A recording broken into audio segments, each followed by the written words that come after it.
Breaking now at 11, police descending on Columbia's campus at the university's request.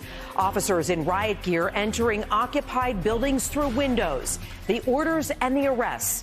We thank you for staying with News 4 throughout the night as we've been following the efforts to disperse the pro-Palestinian protesters who took over a campus building after a nearly 2-week-long standoff. The university late tonight calling on the NYPD to restore order and end the unrest. And we've been showing you live pictures of the police response over the last 2 hours. Tonight, our team in place in the newsroom and at Morningside Heights following the latest developments in what's been a very tense situation. We'll begin with News 4's Ida Siegel at the scene. Ida. And David, we are on the corner of 113th Street and Amsterdam Avenue, and we've actually had a fresh bit of chaos happening behind us here with police ordering people to leave this intersection. I can't tell you with certainty exactly what happened, although we are being told to move back by the NYPD. I can tell you that about 5 minutes earlier, 2 large NYPD buses full of arrested protesters left the area. They left, met with cheers from the protesters that were standing on this corner. And maybe 30 seconds after the buses left, all of a sudden, a crowd converged in the middle of the intersection. People started running and new arrests started happening. I don't know exactly what sparked the crowd converging and then running and more arrests, but clearly there was some sort of conflict and clash between the protesters and the NYPD. And now at this point, the police officers on scene here are creating new barriers and asking people to move west of Amsterdam Avenue at 113th Street. So this is all developing just now, literally in the last 2 minutes, and we're trying to figure out exactly what's happening here while also following orders by police and keeping ourselves safe. I can tell you that this intersection prior to this moment had actually been relatively calm compared to what had been happening earlier tonight at 116th Street and Amsterdam when they came onto the campus and swept through and made major arrests. We're told by Jonathan Dienst that more than 100 people arrested from the tent city on campus and from Hamilton Hall, which had been occupied since early this morning in overnight hours last night. That area has largely been cleared off, but now you can see, I don't know if you can see behind me here, police officers are instructing people to leave, to get out of the street, and there are tense moments and confrontations between officers and protesters as they begin to do that. And we're seeing traffic now move down 113th Street for the first time all night, which is an indication that they are trying to reopen what is a very large frozen zone at this point. Everything in Morningside Heights from 110th Street north all the way, I believe, to 117th Street has been shut down for many hours, and that includes Amsterdam Avenue and Broadway. Well, those might have just been first responders or security vehicles that are moving through. I don't see any other vehicles that are moving through. Needless to say, this is an extremely fluid situation here as everyone tries to understand what's happening. But we will keep you posted as we observe from a distance exactly what's happening at this intersection. But I'll send it back to you, David and Natalie. Ida, watching those packed crowds for us tonight. Ida, thank you. Our cameras were rolling as the NYPD made its way through the windows to get into Hamilton Hall. News 4's Checky Beckford was there with us. You watched it all unfold, Checky. Yeah, and things have dramatically died down compared to how they were earlier, Natalie. Right now, this area has been cleared out for the most part. I'm going to take you, though, over here across the street to the gate, to the front gate that has been infamously blocked by protesters for days now. Tonight, police clearing them out, coming in and clearing them out. I'll take you to video of that from earlier this evening as officers in riot gear, in tactical gear, basically moved what looked like dozens, if not 100 protesters in front of the gate out of the way. And so they were then able to bring in a huge tactical vehicle that they drove directly to in front of Hamilton Hall. And that is where that truck extended a ramp, and officer after officer after after officer began climbing up it and in through a window there, breaching Hamilton Hall for the first time since protesters began occupying it last night. Many of those protesters, the mayor and the police commissioner have said are professional agitators who have basically escalated the situation. What was a peaceful protest up until last night, or in the last 24 hours, into one that has become dangerous and a safety concern. And that's why police today making it clear that something was going to be happening tonight, that it was very likely that something would be happening tonight to clear those protesters out with the university's permission. And of course, the university gave the green light, asking the NYPD to come in and clear out those protesters. It was an unbelievable sight watching that truck pass through. It is massive. And also watching that ramp being placed up against the window and those officers climbing through the window one after another, at least 50 of them. It was hard to count all of them with all the noise going around, but at least 50 of them going into that window and then going through the building floor by floor, clearing out those protesters who had barricaded themselves in there since overnight and had damaged parts of the building, according to police, through the pictures that they handed out today, and also clearing out the encampment that has been a controversial issue for weeks now. Want to take you to some of the sound we heard, some of the reactions we heard from students who are here and watching what happened in disbelief. Take a listen. As much as I want to be loyal to Columbia, I can also say with 100% confidence that a great proportion of the fear and the hysteria and the danger was introduced by the administration escalating claims of a lack of safety. If there is a lack of safety, that's a real concern that they should address with the protesters constructively. And I have a lot of friends who, we discussed the lack of safety, but the real risk, the real security risk, the real danger, the real fear was introduced by bringing police in here. There's no need.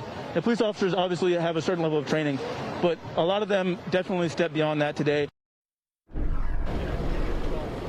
And that student who didn't want to share his name, so many students say they're afraid of repercussions via the university, says that he has no side in any of this, but that what we heard kind of from the crowd, who no one really wanted to go on camera except for him, saying that they were ashamed of what happened here, that they were disappointed of the university and the police for going in the way that they did. So far, though, we haven't heard of anybody being injured. We're live tonight. Columbia, Checky Beckford, News 4, New York. All right, Checky, thank you for reporting at the scene. You indicted. Let's update something that Checky reported. Before the NYPD moved in tonight, the top brass explained what led to this morning's escalation of the protest. And for more on who they say behind it, Chris Jose is standing by live. Chris? Hey, David, we're here on 113th and Broadway. The scene here is calm right now, but have a look back behind me here. You can see a line of NYPD officers lined up, gathered along this barricade. Several street closures, we should mention. We've been mentioning it all night. 15 blocks closed off right now, all the way from 125th all the way to 110. The scene a little bit further up, again, also calm late this evening. Take a look at this video. Just hours ago, police released video of protesters taking over Hamilton Hall. The mayor and the NYPD say a number of external actors with no relationship with Columbia have hijacked the protests to try to create chaos. Columbia University says tonight's NYPD operation is about responding to the actions of the protesters, not their cause. Police said based on the tactics they are seeing, from the use of barricades to destroying cameras and other intelligence they have gathered, there are outside agitators involved. Mayor Adams urged students to walk away from the situation. Have a listen. They're not here to promote peace or unity or allow a peaceful displaying of one's voice, but they're here to create discord and divisiveness. And back live here at 113th and Broadway, again, a line of NYPD officers lined up along here with the barricades along the sidewalk, along this crosswalk as well. 15 blocks closed off right now. The scene calm tonight, but NYPD is still watching the situation closely here. Reporting live in Morningside Heights, Chris Jose, News 4 New York. Chris, thank you. Chief Investigative Reporter Jonathan Dean's continuing our team coverage now live from the newsroom. John, you were watching this all unfold with us. You have more on what led up to tonight's decision to clear the campus. I understand you also just got in some new video from inside the university buildings. Yeah, the NYPD a short time ago posting some of the video of their activity as they moved into Hamilton Hall, clearing and making arrests, as well as clearing that tent encampment on the quad. We can play some of that video for you. In all, 100 people arrested, we are told, 40 of them inside Hamilton Hall. And here you see that video of the police going through Hamilton Hall. You'll see the students apparently use, and the protesters use, chairs and couches, overturning soda machines to try to block the path of the police officers. 40 people arrested inside Hamilton Hall, most of them on the first floor. The tent city also cleared on the quad there, although the tents remain, and that will be up to the university to clear those out along with whatever belongings were left behind. We are told there are still some scuffles, as Ida was talking about, outside on campus, and so there have been a few additional arrests.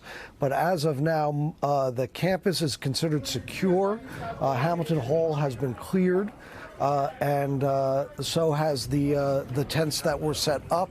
Police have been now, we're told, called to send extra officers to outside the city university up in Upper Manhattan because of some disturbances happening outside the campus there. But again, as for in and around Columbia University, the campus itself, on campus, that main campus is considered secure, and there's some protests and some disruptive activity ongoing on the outskirts, and some additional arrests are taking place. That's the latest. Back to you. And we're going to update the City College situation in just a moment. But first, we want to bring in former NYPD Chief of Department Terrence Monahan, who's been giving us insight throughout the evening about the police operation at Columbia. Terry, Checky kind of described this because she witnessed it and she's covered a lot. We've seen the NYPD handle countless protests, but we don't often see them set up a ramp and climb through windows, though we know they train for it. So can you walk us through what we witnessed tonight and what likely happened once the officers got inside?